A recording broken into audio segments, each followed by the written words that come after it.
Evening. Thanks for joining us. Our big story at 5. A potential war at the ballot box is brewing after Arizona Republicans passed a first-of-its-kind universal school vouchers bill on Friday night. It means that any student eligible for public school in Arizona is eligible to get money to attend a private school instead.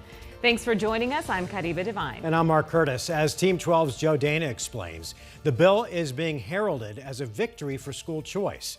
But the new law carries no accountability.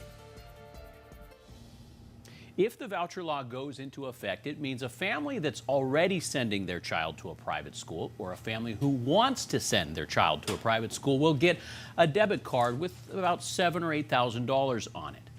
They'll use it for tuition to the school. They can also use it for expenses associated with an alternative education.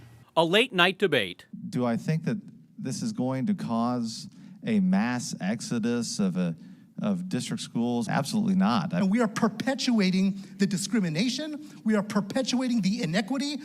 And a historic vote. Cast your vote.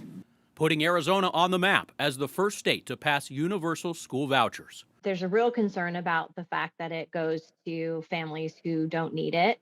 Rebecca Gao of Stand for Children says lawmakers are going against the will of voters.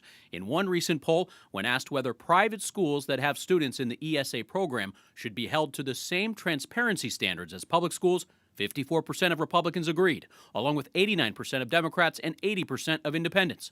That's why it's troubling for some that the bill passed Friday requires no one to detail how the money is spent or track whether the investment is successful. It just seems counterintuitive to the state's goals to have constitutionally required education system, and yet we're going to throw hundreds of millions of dollars at these completely unaccountable organizations. Democrat and former Arizona Teacher of the Year Christine Marsh tried but failed to attach amendments to the bill that would have required private schools to implement academic standards testing, fingerprint card clearance of employees, and record keeping of demographics using the voucher money. I'd like to know how many families who earn maybe $1 million a year are getting voucher money versus how many families who are maybe earning, $30,000 or $40,000 a year. The bill's passage required all Republicans to vote yes, including school teacher Paul Boyer. I think the parent is the ultimate accountability measure. And also there's accountability measures, what I think is even more so than just a one-time,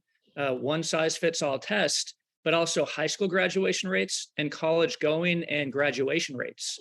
Boyer says other polling suggests Arizonans are in favor of vouchers for all. It's not just for private schools. This is also for microschooling, for homeschooling, educational therapies, tutoring.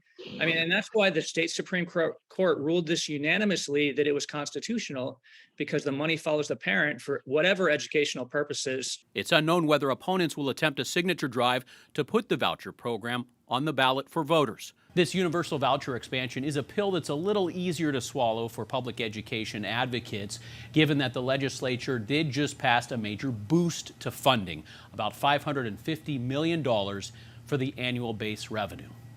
Joe Dana, 12 News. Joe, thank you.